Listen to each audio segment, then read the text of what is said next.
नमस्कार दोस्तों, cerebrum classes में आपका स्वागत है। इस वीडियो में हम लोग आज के 50 प्रमुख हेडलाइंस पर चर्चा करने वाले हैं। सरगम कौशल ने भारत का प्रतिनिधित्व किया और 18 दिसंबर 2022 को लॉस वेगास में मिसेज वर्ल्ड चुनी गई। श्रीमती कौशल ने 63 देशों के प्रतियोगियों को हराकर 21 साल बाद भारत के लिए ताज हासिल किया। केंद्र शासित प्रदेश लद्दाख और जम्मू और कश्मीर बैंक लिमिटेड ने केंद्र शासित प्रदेश के कर्मचारियों को बैंकिंग सुविधाएं प्रदान करने के लिए एक समझौता ज्ञापन पर हस्ताक्षर किए। ऑस्ट्रेलिया में पूर्व प्रधानमंत्री केविन रूड को संयुक्त राज्य अमेरिका में देश का अगला राजदूत नामित किया गया है। प्रधानमंत्री एंथनी अल्बनीज ने पुष्टि की है। उत्तराखंड उच्च न्यायालय ने राज्य में नदी में के किनारे मशीनीकृत खनन पर प्रतिबंध लगा दिया। हाईकोर्ट के मुख्य न्यायाधीश विपिन सांघी और जस्टिस आर.सी. खुल्बे की खंडपीठ ने एक जनहित याचिका पर सुनवाई करते हुए ये आदेश दिए। लेखक नीलांजना एस रॉय की नई पेशकश ब्लैक रिवर एक तेज गति वाली पुलिस प्रक्रिया है जो दोस्ती, प्यार और दुख के विषयों की पड़ताल करती है। केंद्रीय कार्मिक लोक शिकायत और पेंशन मंत्री डॉक्टर जितेंद्र सिंह ने नई दिल्ली के विज्ञान भवन में सुशासन सप्ताह 2022 का उद्घाटन किया। यह सप्ताह 19 से 25 दिसंबर 2022 के दौरान मनाया जाएगा, जिसका उद्देश्य भारत में हर स्तर पर सुशासन को आगे बढ़ाना है। INSV तारिणी ने केप टू रियो रेस 2023 के 50वें संस्करण में भाग लेने के लिए केप टाउन, दक्षिण अफ्रीका के एक अभियान के लिए रवाना किया गया है। बाजरा के महत्व के बारे में जागरूकता बढ़ाने के लिए कृषि मंत्रालय सदस्यों के लिए संसद में बाजरा भोजन उत्सव की मेजबानी कर रहा है। विविधता में एकता के आदेश का जश्न मनाने के लिए दुनिया भर में 20 दिसंबर को अंतर्राष्ट्रीय मानव एकता दिवस मनाया जाता है। अमेरिका के नेशनल साइंस फाउंडेशन की एक रिपोर्ट के अनुसार भारत वैश्विक वैज्ञानिक प्रकाशनों और विद्वानों के उत्पादन में 7वें तीसरे स्थान पर पहुंच गया है। बॉलीवुड अभिनेत्री सोनाक्षी सिन्हा को पेटा इंडिया के 2022 पर्सन ऑफ द ईयर के खिताब से नवाजा गया है।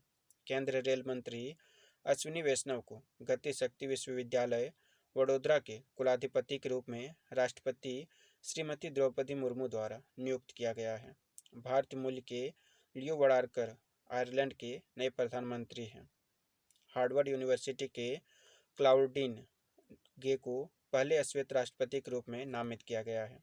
नासा ने पृथ्वी के जल का संरक्षण करने के लिए अंतर्राष्ट्रीय मिशन स्वॉट लॉन्च किया। भारत हॉकी टीम ने महिला FIH नेशंस कप 2022 जीता। विश्व एथलेटिक्स नीरज चोपड़ा 2022 में सबसे अधिक लिखित एथलीट बन गए। मिशेल ओबामा द्वारा लिखित the light we carry overcoming in uncertain times नामक पुस्तक भारत ने 2028-29 कार्यकाल के लिए UNSC सदस्यता के लिए उम्मीदवारी की घोषणा की। अंतर्राष्ट्रीय प्रवासी दिवस 2022 18 दिसंबर को मनाया गया। स्वीडन ने पत्रकार की सहायता करने वाले एर्दोगन के प्रत्यर्पण को रोका।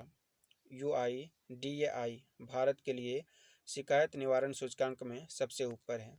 16 दिसंबर को राजस्थान के लोंगेवाला युद्ध स्मारक में पराक्रम दिवस मनाया गया। हाल ही में मिस्र में ठोस सोने की जीभ वाली मम्मी की खुदाई की गई। RBI ने UPI प्लेटफॉर्म में सिंगल ब्लॉक और मल्टीपल डेबिट सिस्टम शुरू करने की तैयारी की है। ओडिशा सरकार ने स्वच्छता कर्मचारी विकास योजना शुरू की है।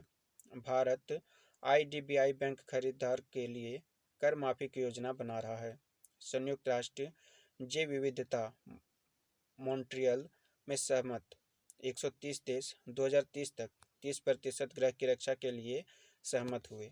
लोकसभा ने समुद्री डकैती पर विधेयक पारित किया।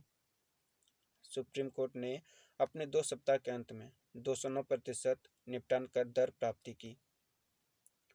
विप्रो ने केरल खाद्य ब्रांड निपारा को खरीदने के लिए समझौते पर हस्ताक्षर किए हैं। विमानन नियामक DGCA के नवीनतम आंकड़ों ने नवंबर में घरेलू हवाई यात्रियों की संख्या में 11% की वृद्धि हुई। UAE ने अबू धाबी हवाई अड्डे पर एक बायोमेट्रिक सेवा शुरू की, जिसके तहत पासपोर्ट या टिकट की आवश्यकता नहीं होगी। यात्रियों का चेहरा उनका बोर्डिंग पास होगा। IMF ने यूक्रेन के लिए आर्थिक स्थिरता बनाए रखने में कार्यक्रम को मंजूरी दी है। भूटान ने सर्दियों के दौरान भारतीय बिजली बाजार से बिजली की खरीद के लिए पीटीसी इंडिया लिमिटेड के साथ एक समझौता किया है। अटल इनोवेशन मिशन नीति आयोग ने एआईएम के अटल टिकरिंग लैब्स प्रोग्राम के तहत ये टीएल मैराथन 2022-23 इनोवेशन चैलेंज का आह्वान किया। मुंबई और कोलकाता में ईवी बैटरी परीक्षण सुविधाएं स्थापित करने के लिए राष्ट्र टेस्ट हाउस जयपुर में ट्रांसफार्मर प्रशिक्षण शुरू की सुविधा।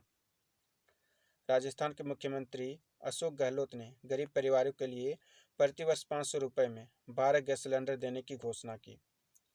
लियोनेल मेसी ने फीफा विश्व कप में सबसे अधिक प्रदर्शन करने वाले पेशेवर फुटबॉल खिलाड़ी के रूप में रिकॉर्ड बनाया है। पोलैंड के मार्टिन पावेल्स्की ने शीर्ष वरीयता प्राप्त शशि कुमार मुकुंद को हराकर मिस्र के शर्म अल शेख में 15,000 अमेरिकी डॉलर के आईटीएफ पुरुष टेनिस टूर्नामेंट का खिताब जीता। भारतीय रिजर्व बैंक ने साइबर सुरक्षा ढांचे पर निर्देशों का पालन न करने के लिए बैंक ऑफ बहरीन और कुवैत बीएससी भारत के परिचालन पर 2.66 करोड़ का जुर्माना लगाया है। 17 सहकारी बैंकों पर जुर्माना 50,000 से 7 लाख के बीच है। बंधन बैंक ने रक्षा पेंशनरों उनके परिवारों को बैंकिंग सेवाओं का विस्तार करने के लिए रक्षा लेखा महानियंत्रक के साथ समझौता ज्ञापन पर हस्ताक्षर किए हैं।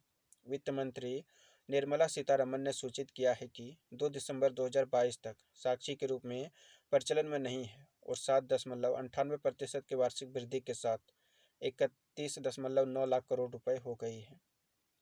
वीके सिंह ने कहा कि राज्यसभा ने देश भर में 21वें ग्रीनफील्ड हवाई अड्डे के बैठने के लिए सैद्धांतिक मंजूरी दर्ज की है। गूगल ने गूगल फॉर इंडिया 2022 इवेंट में डिजिलॉकर के साथ साझेदारी की घोषणा की है।